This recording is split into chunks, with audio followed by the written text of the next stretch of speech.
Esto quiere decir que a partir de hoy, para que los españoles lo entiendan perfectamente, la autoridad competente en todo el territorio será el Gobierno de España. El Real Decreto entrará en vigor con efectos inmediatos, pues se va a publicar en el Boletín Oficial del Estado esta misma noche. Para el ejercicio de las funciones contempladas en este Real Decreto y sus amplias medidas, bajo mi dirección, la dirección de la Presidencia del Gobierno, les anuncio que serán también autoridades competentes delegadas en sus respectivas áreas de responsabilidad las siguientes personas. En primer lugar, la ministra de Defensa, Margarita Robles, el ministro del Interior, Fernando Grande Marlaska, el ministro de Transportes, Movilidad y Agenda Urbana, José Luis Ábalos, y el ministro de Sanidad, Salvador Illa. En aquellas áreas de responsabilidad que no recaigan en la competencia de alguno de los titulares anteriores, la autoridad competente delegada será el ministro de Sanidad, Salvador Illa. Informo también a los españoles y españolas que todos ellos quedan habilitados para dictar los acuerdos, las resoluciones, las disposiciones e instrucciones interpretativas que en la esfera específica de su actuación sean necesarias para garantizar la salud y la seguridad. En segundo lugar, les anuncio que los integrantes de las fuerzas y cuerpos de seguridad del Estado, todos los cuerpos de policía de las comunidades autónomas y de las corporaciones locales, a efectos de este Real Decreto, quedarán bajo las órdenes directas del ministro del Interior. Los servicios de intervención y asistencia en emergencias de protección civil definidos en el Sistema Nacional de Protección Civil actuarán también bajo la dependencia funcional del ministro del Interior. Asimismo, en cualquier momento y cuando sea necesario para la eficaz tarea y el eficaz cumplimiento de las medidas, dispondremos de la actuación de las Fuerzas Armadas. El Ejército ya está preparado para ello. Cada administración conservará las competencias que le otorga la legislación vigente en la gestión ordinaria de sus servicios para adoptar las medidas que estimen necesarias, pero siempre, y esto quiero subrayarlo, en el marco de las órdenes directas de la autoridad competente. En tercer lugar, les anuncio que durante la vigencia del estado de alarma, las personas únicamente podrán circular por las vías de uso público para la realización de las siguientes actividades. En primer lugar, la adquisición de alimentos, productos farmacéuticos y de primera necesidad. En segundo lugar, la asistencia a centros, servicios y establecimientos sanitarios. El desplazamiento al lugar de trabajo para efectuar su prestación laboral, profesional o empresarial. El retorno al lugar de residencia habitual. La asistencia y cuidado a mayores, menores, dependientes, personas con discapacidad o personas especialmente vulnerables. El desplazamiento a entidades financieras y de seguros por causa de fuerza mayor o situación de necesidad, cualquier otra actividad de análoga naturaleza. Esta circulación habrá de realizarse individualmente, salvo en las personas con dificultad de movilidad, con discapacidad para poder moverse y podrán ir acompañadas. E igualmente se permitirá la circulación de vehículos particulares por las vías de uso público para la realización de esas actividades y, por supuesto, para el repostaje en gasolineras o estaciones de servicio. En todo caso, en cualquier desplazamiento deberán respetarse las recomendaciones y también las obligaciones dictadas por las autoridades sanitarias. El ministro del Interior podrá acordar el cierre a la circulación de carreteras o tramos de ellas por razones de salud pública, seguridad o fluidez del tráfico o la restricción en ellas del acceso de determinados vehículos por los mismos motivos.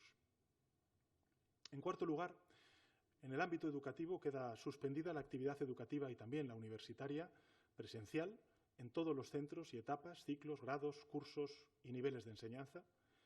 Durante el periodo de suspensión se mantendrán las actividades educativas a través de las modalidades a distancia o online, siempre que ello resulte posible. En quinto lugar, queda suspendida toda actividad comercial minorista, a excepción de los comercios de alimentos, bebidas, productos y bienes de primera necesidad, establecimientos farmacéuticos, médicos, ópticas, productos ortopédicos, higiénicos, prensa, combustibles, estancos, equipos tecnológicos y de telecomunicaciones, alimentos para animales de compañía, tintorerías, peluquerías, comercio por Internet, telefónico o por correspondencia. Se suspende cualquier otra actividad o establecimiento que pueda suponer un riesgo de contagio. La permanencia en los establecimientos comerciales cuya apertura esté permitida deberá ser la estrictamente necesaria para que los consumidores puedan realizar la adquisición de alimentos y productos, quedando suspendida la posibilidad de consumo de productos en los propios establecimientos. En todo caso, se evitarán aglomeraciones y se controlará que consumidores y empleados mantengan la distancia de seguridad de al menos 1 metro a fin de evitar los posibles contagios. En sexto lugar, se suspende la apertura al público de museos, archivos, bibliotecas, monumentos, locales y establecimientos en los que se desarrollen espectáculos públicos, actividades deportivas y de ocio. Se suspenden asimismo las actividades de hostelería y restauración. Las cafeterías y restaurantes permanecerán cerrados al público, pudiendo, eso sí, prestar exclusivamente servicios de entrega a domicilio.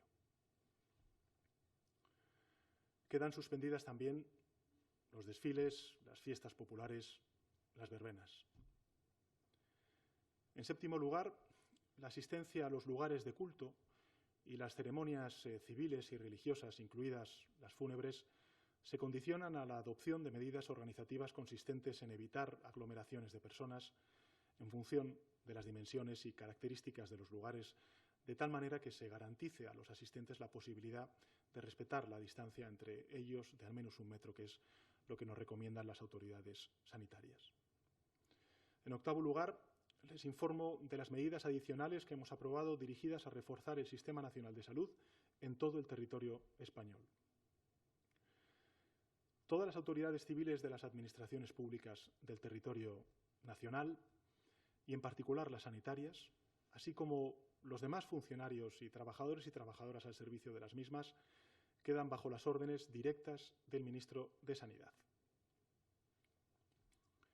Las administraciones públicas autonómicas y locales mantendrán la gestión, dentro de su ámbito de competencias, de los correspondientes servicios sanitarios, asegurando en todo momento su adecuado funcionamiento como ha sido hasta ahora. Todos los medios sanitarios civiles y militares, públicos y privados, se ponen a disposición del Ministerio de Sanidad, del Ministro de Sanidad. Y será él el que se reserve a sí mismo el ejercicio de cuantas facultades resulten necesarias para garantizar la cohesión y la equidad en todo el territorio español. En noveno lugar, les anuncio que para el aseguramiento de suministros de bienes y servicios necesarios para la protección de la salud pública, el Ministro de Sanidad podrá impartir las órdenes necesarias para asegurar el abastecimiento del mercado, intervenir y ocupar transitoriamente industrias, fábricas, talleres, explotaciones o locales de cualquier naturaleza, incluidos los centros, servicios y establecimientos sanitarios de titularidad privada, así como aquellos que desarrollen su actividad en el sector farmacéutico. También podrá practicar requisas temporales o imponer prestaciones personales obligatorias. En décimo lugar, el ministro de Transportes, Movilidad y Agenda Urbana queda habilitado para dictar los acuerdos, también las resoluciones, como he dicho antes, y las disposiciones que, en la esfera específica de su actuación, sean necesarios para garantizar los servicios de movilidad ordinarios y extraordinarios en orden a la protección de las personas, de los bienes y también de los lugares. En concreto, se mantiene el 100% de los servicios ferroviarios de cercanías y de transporte público de viajeros por carretera, ferroviarios y marítimo. Se reducen a la mitad los servicios ferroviarios de media distancia, los servicios regulares de transporte de viajeros por carretera y marítimo. En un décimo lugar, el Gobierno de España garantiza el suministro alimentario en todos los supermercados y tiendas de alimentación, así como el suministro de energía eléctrica, gas natural y el resto de derivados del petróleo. Todas las infraestructuras críticas adoptarán las medidas necesarias para asegurar la prestación de los servicios esenciales que les son propios. Y esa misma exigencia la aseguraremos también para aquellas empresas y proveedores que, no teniendo la consideración de críticos, son esenciales para garantizar el abastecimiento de la población y los propios servicios esenciales. Como saben, mañana me reuniré por videoconferencia con el conjunto de presidentes y presidentas autonómicos y lo haré para garantizar una coordinación del más alto nivel en la respuesta urgente y necesaria que tenemos que dar al coronavirus. Desde la unidad, la máxima coordinación y nuestro liderazgo pleno. Todos y cada uno de los presidentes deberán dejar a un lado sus diferencias, situarse detrás del Gobierno de España y centrarse en una única misión: entre todos y todas, vencer al virus. No hay colores políticos, no hay ideologías, no hay territorios. Nuestros ciudadanos son lo primero. Aprendamos de los 40 años de nuestra Constitución. En ocasiones somos 17 autonomías, pero en otras, como tantas otras veces en la historia de España, debemos ser el gran país que somos. Vamos a dar una respuesta conjunta, a la altura del Estado autonómico que somos, con el Gobierno de España liderando al conjunto de las administraciones para dar una respuesta común. Como presidente del Gobierno de todos, les trasladaré al conjunto de presidentes y presidentas autonómicos con todo detalle las acciones que el Consejo de Ministros extraordinario ha decretado y escucharé sin duda alguna sus sugerencias en torno a las medidas que iremos aplicando y adaptando en función de los posibles escenarios de esta emergencia sanitaria que sufrimos. Los principios que guiarán nuestra acción en esta crisis durante las próximas semanas con el conjunto de gobiernos autonómicos, provincias y también municipios serán tres: la coordinación, la cooperación y la colaboración. En definitiva, la unión. A partir de este principio de unidad de fuerzas y de objetivos, analizaremos lo que ocurre en cada territorio, tomaremos las medidas adecuadas en función de la fase de propagación y también redistribuiremos las fortalezas para no escatimar en esfuerzos en las comunidades que más lo necesiten. La solidaridad, el diálogo, la cohesión territorial estarán presentes en todo momento. Porque hay que levantar la cabeza. El virus no distingue de territorios, ni de ideologías, ni de colores políticos. Por eso insisto, coordinarnos, escucharnos, no es una opción, es una obligación. La unidad de acción de todas las administraciones públicas es una condición indispensable para salir victoriosos de esta emergencia sanitaria. Y desde el Gobierno de España, con el concurso del conjunto de autonomías y de municipios y provincias, y también de los distintos partidos políticos, usaremos todos los recursos a nuestro alcance ante una urgencia que nos concierne a todos, que es la de combatir la propagación del virus y frenar la curva de contagio. Demasiadas veces nos hemos confundido los seres humanos a la hora de identificar a nuestros enemigos. Pero esta vez es importante no equivocarnos, porque ahora estamos ante nuestro verdadero enemigo, que es la pandemia y el virus. Es un enemigo de todos, y todos debemos combatirlo unidos. Quiero ser muy ilustrativo para que los españoles conozcan cuál es nuestra tarea colectiva. El objetivo en esta batalla contra el virus es, primero, reducir su propagación, después detenerla y, por fin, eliminarlo. Tenemos por delante, como he dicho en otras comparecencias, semanas muy difíciles, de esfuerzos y también de sacrificios. Esos esfuerzos y sacrificios empezarán a dar fruto cuando consigamos el primer objetivo, que es doblegar la curva de propagación del virus. Cuando observemos que su difusión no asciende en flecha, sino que se hace más lenta, ese será el primer logro colectivo. La victoria sobre el virus comenzará cuando el número de altas médicas sea superior al de nuevos infectados. La victoria será mayor cuando caiga en picado la propagación a nuevos enfermos. Será en ese momento cuando nuestra economía se recuperará con fortaleza. Pero la victoria será total cuando, además de eliminarlo, contemos con una vacuna que evite futuras pandemias. Estos días aparecen mensajes inspirados por la confusión, por la rabia y por la angustia. Y es comprensible, porque no hay nada más que dañe el ánimo de una persona que la amenaza de lo desconocido. Es una reacción humana, pero debemos actuar con unidad, con responsabilidad y con disciplina social. Como presidente del Gobierno os pido vuestra colaboración, sé que la tengo, a la vez que frenamos la curva de contagio, cortemos también la cadena de transmisión del pánico. Paremos los bulos, las especulaciones, las fake news, con información contrastada. Actuemos con responsabilidad, con disciplina social y con sentido de comunidad. Sé que somos capaces de hacerlo unidos. Sabemos que en cada casa de España ahora mismo se necesita un mañana, una certeza de que mañana esto habrá pasado. Y así es, mañana esto habrá pasado. Porque hoy estamos actuando coordinados, unidos y con la máxima solidaridad y eficacia. Al menos hasta que la emergencia del virus pase, porque va a pasar.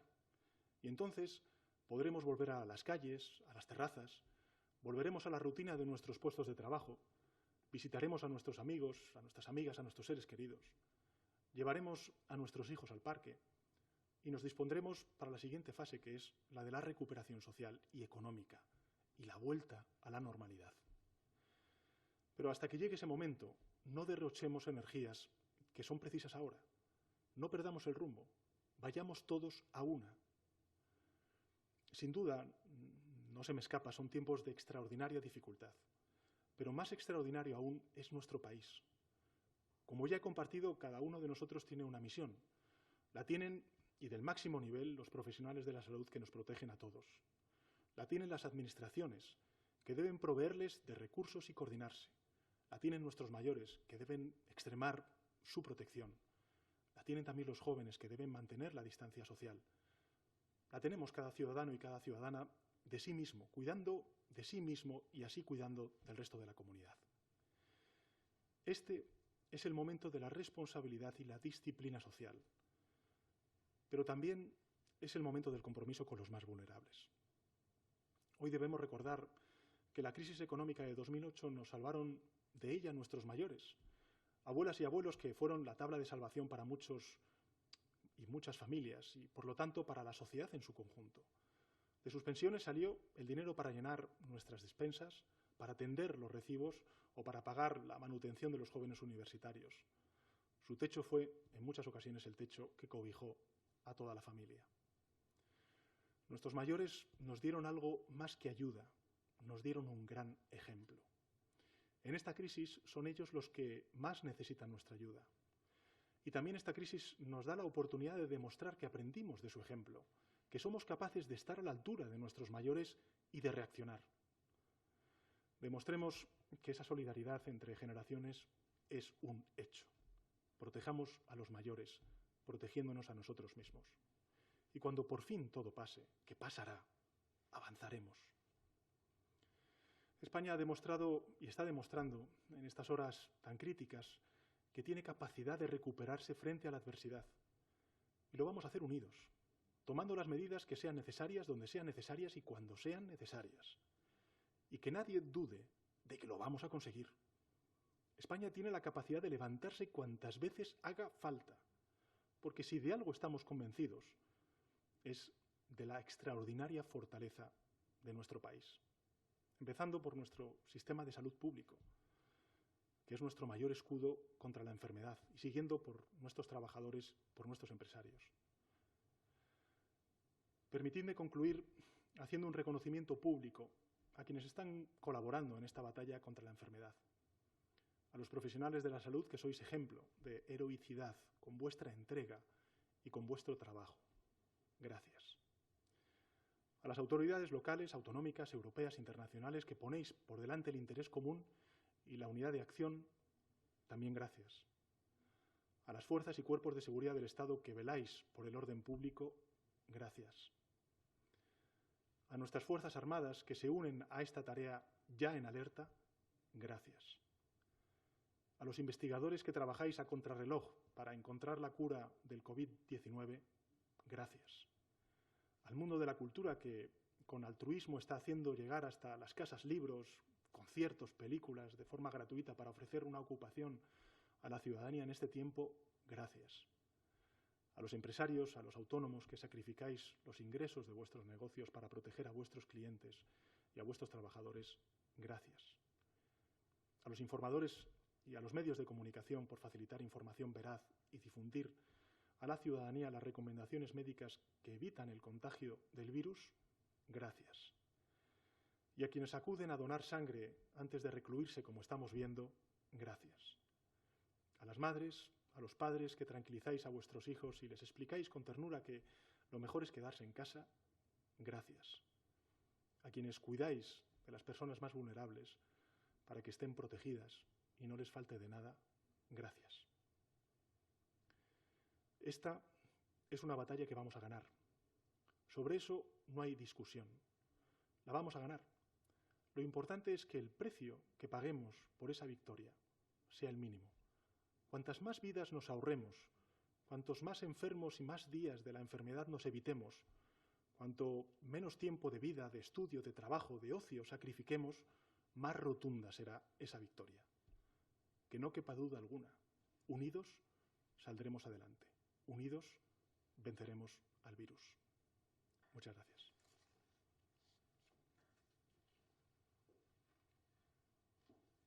Buenas noches, presidente. Pasamos ahora al turno de preguntas. Bien. Como la vez anterior, también las preguntas de los compañeros de numerosos medios han ido llegando a lo largo de la tarde y algunas de ellas se está formulando en este mismo instante. La primera que le formulamos, presidente, es de Esther Redondo, de La Sexta. Presidente, ¿cuál es el motivo por el que se aplaza al lunes la prohibición de circular por las calles?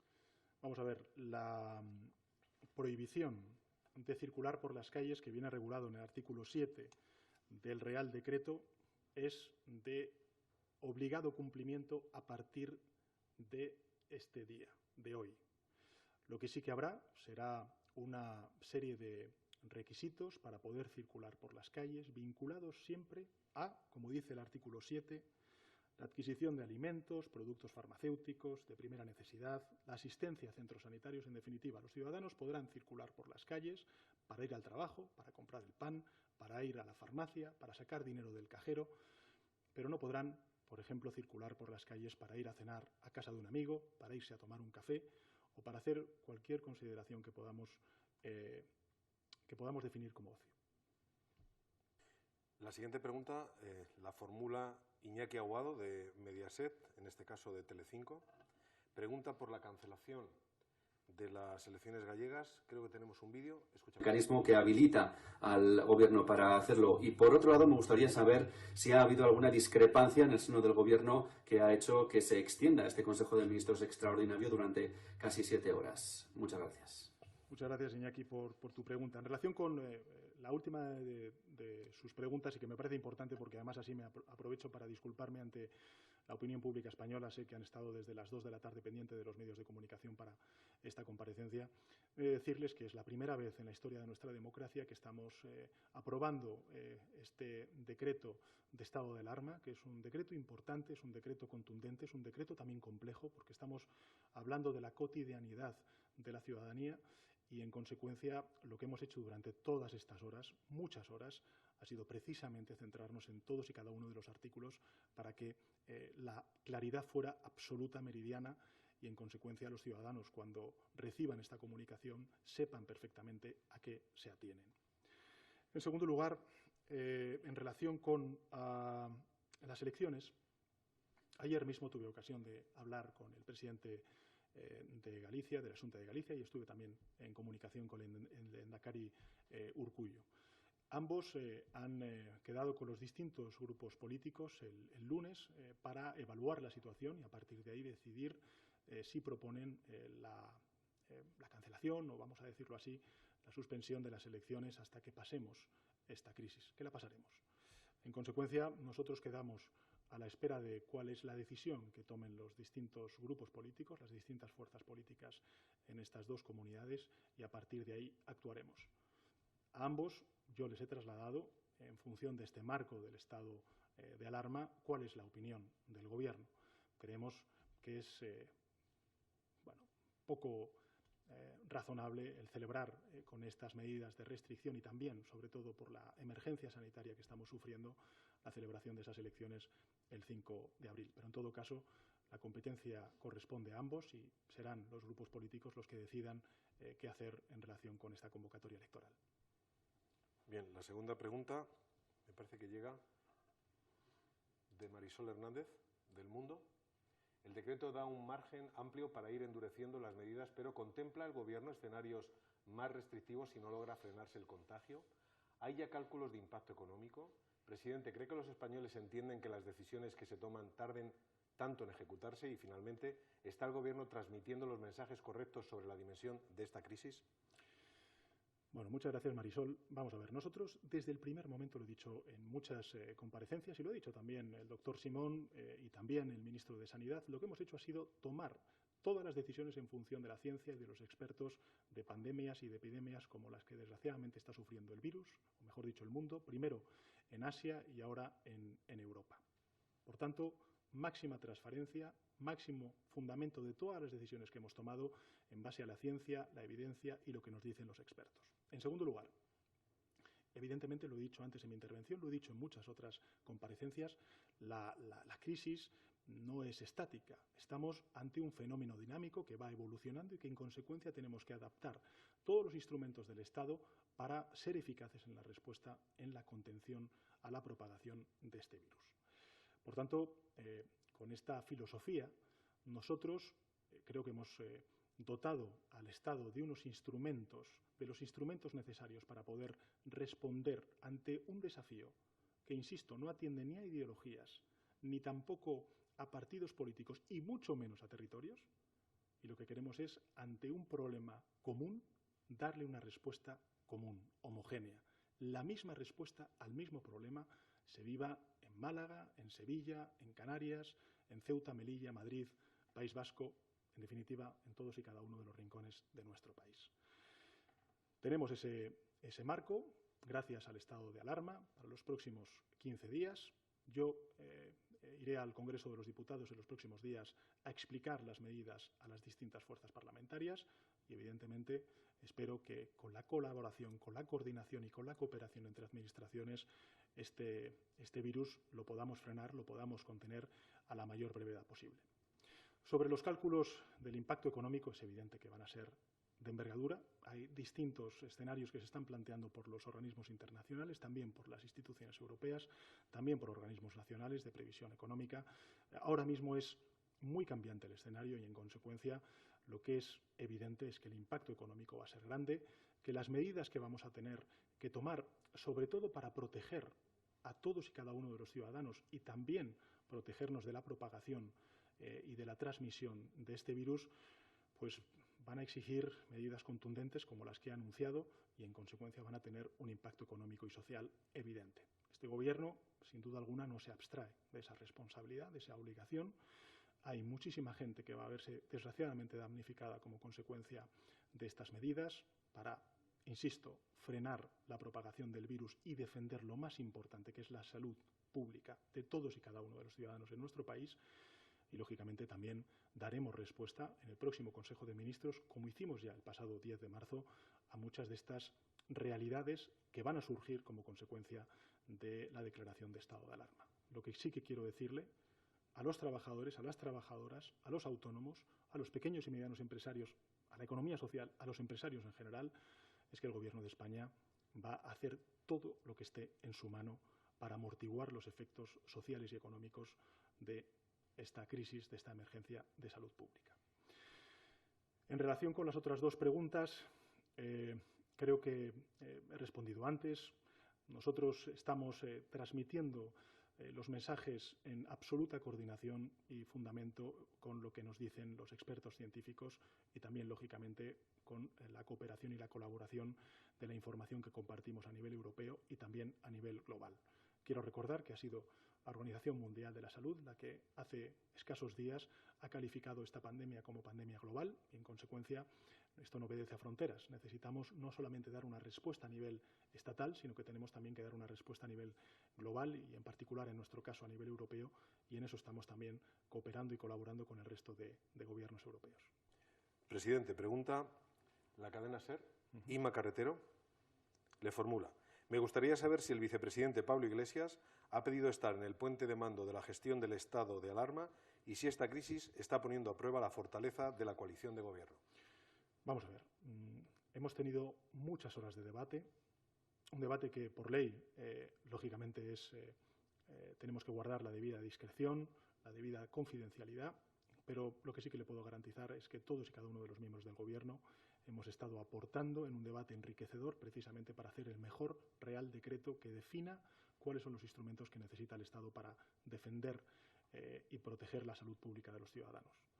Y en ese sentido, lo que sí que le puedo garantizar es que tanto el vicepresidente del Gobierno como el resto de ministros y ministras hemos tenido un debate sosegado, un debate intenso, un debate muy detallado de cuál es la causística, de cuáles son los instrumentos que necesitamos, siempre bajo la consideración de las autoridades científicas, para atajar cuanto antes esta pandemia. La siguiente pregunta es de Víctor Ruiz Almirón, de ABC. ¿Ha planteado durante la deliberación de hoy algún miembro de su Gobierno un control más fuerte hasta llegar a la nacionalización de los sectores eléctrico y sanitario? ¿Lo contempla el Ejecutivo si fuera necesario? Bueno, vamos a ver. Nosotros en el Real Decreto lo que hacemos es poner al servicio de este estado de alarma todos los instrumentos, civiles y militares, públicos y privados. Y esto lo vamos a hacer durante los próximos 15 días y si contamos con la confianza de la Cámara mayoritaria, pues lógicamente hasta que logremos atajar y vencer, como he dicho antes, a esta pandemia. La siguiente pregunta llega desde TV3. Albert Calatrava. Ayer el presidente Quim Torra pidió al Gobierno poder confinar Cataluña. ¿Cuál es la respuesta del Ejecutivo, presidente? Bueno, gracias, Albert, por esta pregunta. Lo he dicho antes en mi intervención y lo quiero volver a subrayar porque me parece importante. ¿Qué es lo que dice la evidencia científica y qué es lo que dice la experiencia que ha venido acumulada de Asia como consecuencia de la lucha contra esta pandemia, en primer lugar en Asia y en Europa? Lo que dice la evidencia científica y lo que nos dicen los expertos es que solamente podremos vencer al virus, en primer lugar, contenerlo, su propagación y posteriormente su erradicación, si propiciamos medidas de aislamiento, de alejamiento.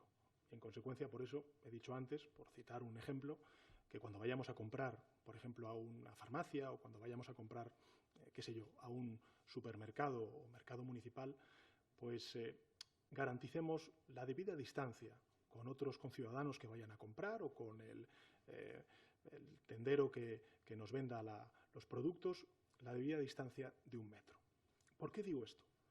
Porque el virus no atiende a diferencias territoriales, a fronteras.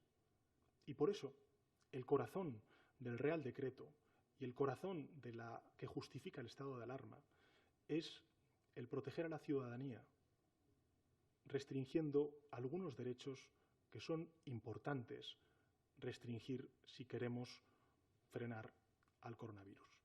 Por ejemplo, da igual que uno viva en Barcelona, que viva en Girona, en el Valle de Arán, por citar casos de Cataluña, o que viva en Ourense o en Lugo, o en Madrid.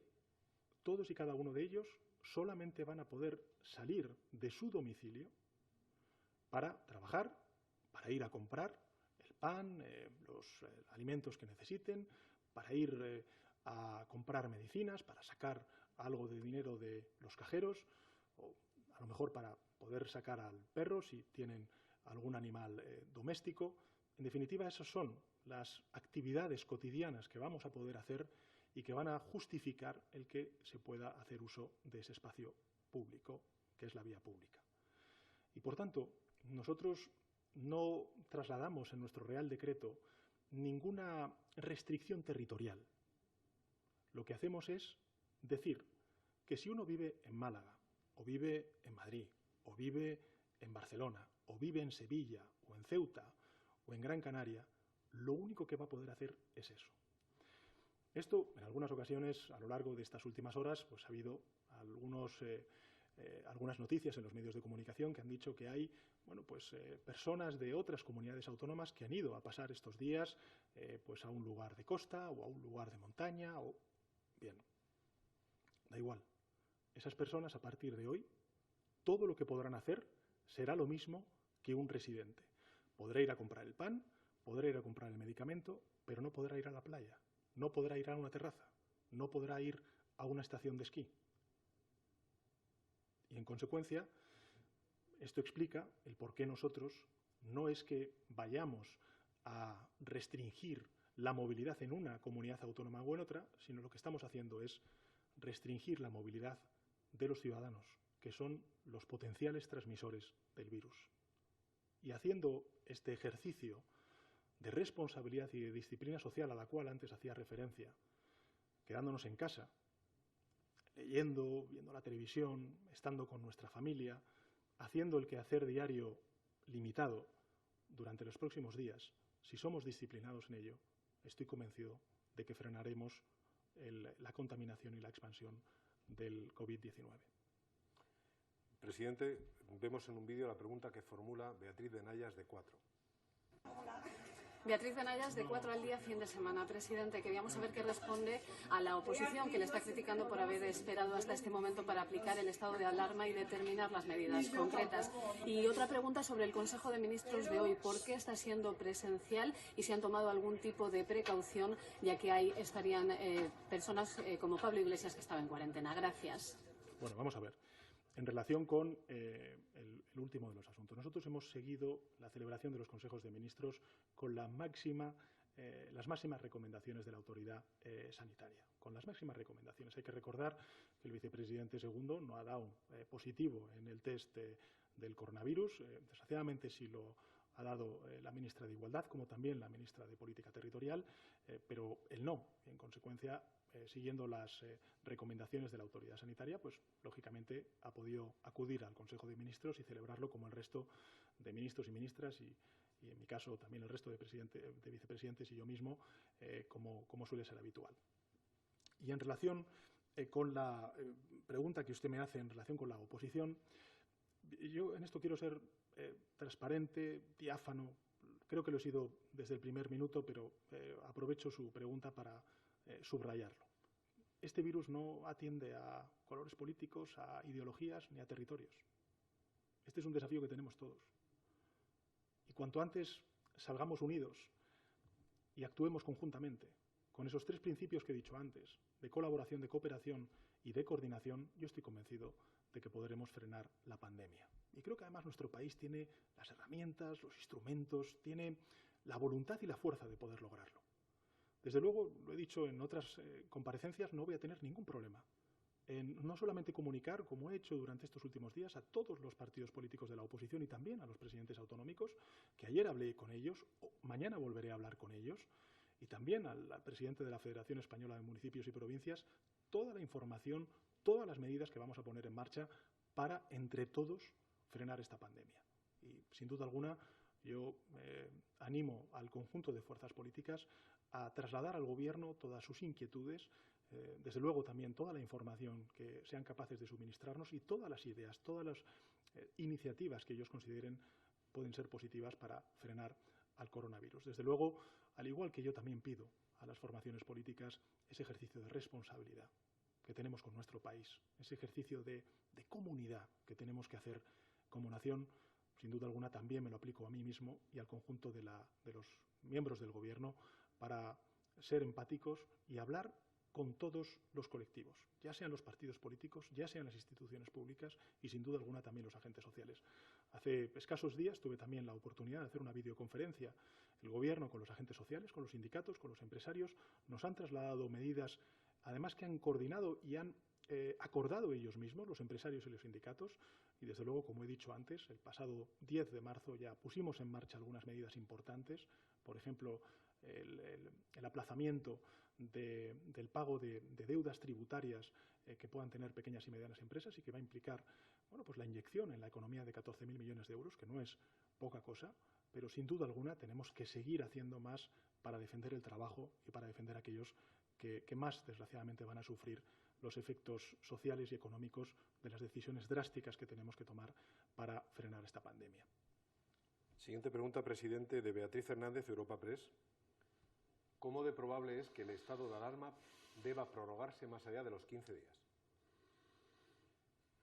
Nosotros, insisto, hemos puesto en marcha todos los instrumentos necesarios en base a la evidencia científica, a lo que nos dicen los expertos, que es fundamentalmente medidas de aislamiento de los ciudadanos y medidas de restricción de la movilidad a los casos más indispensables de los ciudadanos, y esperamos que, lógicamente, durante las próximas semanas podamos frenarlo. partir de ahí, creo que lo importante será seguir esa senda de asesoramiento de la comunidad científica, de quienes saben realmente cómo atajar esta pandemia, y a partir de ahí esperemos que antes que después podamos decretar el fin del estado de alarma y podamos volver todos, no solamente los ciudadanos, sino también las instituciones, a una cotidianidad que tardaremos todavía, desgraciadamente, tiempo en ver.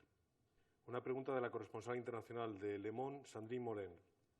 ¿Ha habido, presidente, algún tipo de discrepancias que expliquen el retraso del Consejo? Insiste en esta circunstancia. ¿Se puede decir que las medidas aprobadas significan, de hecho, el confinamiento de toda España y, en consecuencia, quitan sentido a hacer confinamiento a escala de comunidades autónomas? ¿Hay cálculos de cuándo podremos llegar al pico de contaminación? Bueno, vamos a ver. En relación con las dos cuestiones que plantea la periodista del diario francés El Le Monde, insisto, esta no es una batalla que estamos,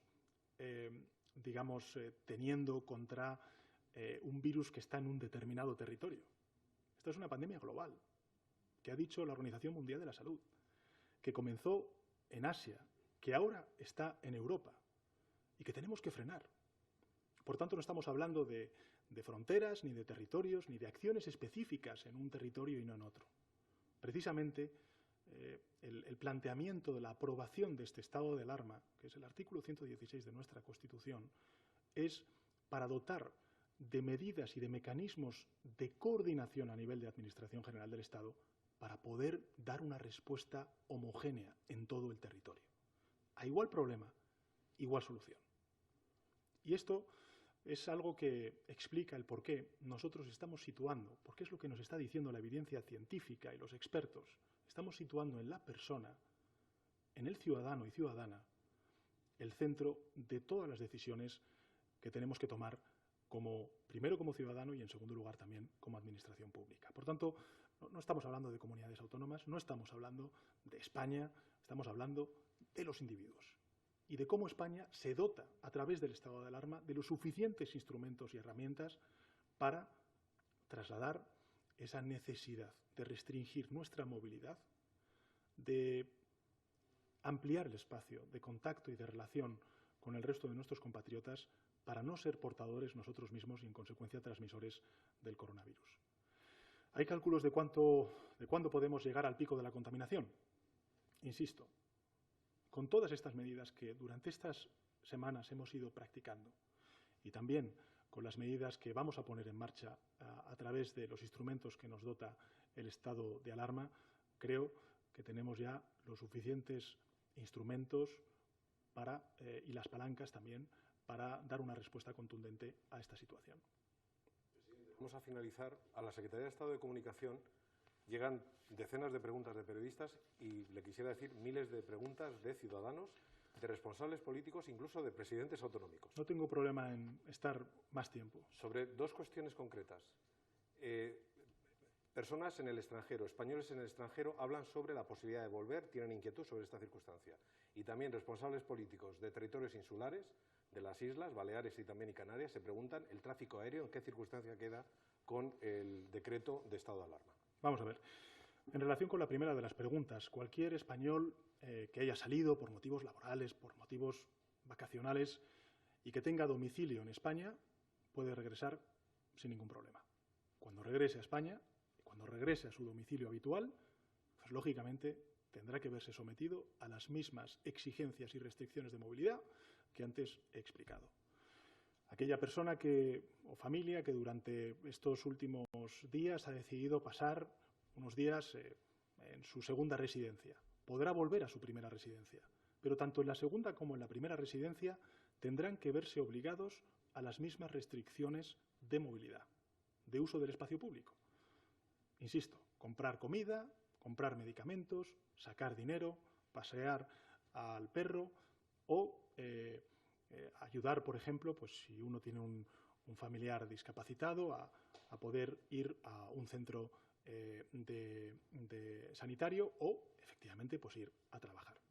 Esto puede ocurrir también en las áreas metropolitanas, que a lo mejor pues tienen un influjo sobre otros territorios, sobre Castilla y León en el caso de Madrid, o sobre Castilla-La Mancha en el caso de Madrid, o el caso de Aragón con Cataluña.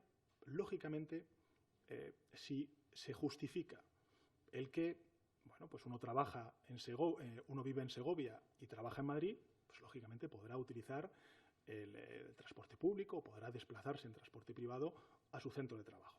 Lo que no podrá es viva fuera de esa provincia o dentro de esa provincia, desgraciadamente, pues compartir un rato de ocio en la casa de un amigo o de amiga. Eso no se va a poder hacer. Insisto, lo que sí que se va a poder hacer es ir a trabajar o ir a comprar el pan, el medicamento o pasear a tu mascota. Esto es lo que tendremos que hacer, desgraciadamente, durante los próximos 15 días. ¿Qué pasa con las islas? ¿O qué pasa también con Ceuta y Melilla? Bueno, pues lo que hemos hecho ha sido restringir a partir del lunes, no va a ser el lunes, van a ser algunos días más, 2-3 días más, a partir del lunes, porque va a llevar su tiempo, el que las compañías aéreas pues restrinjan en un 50% su tráfico aéreo.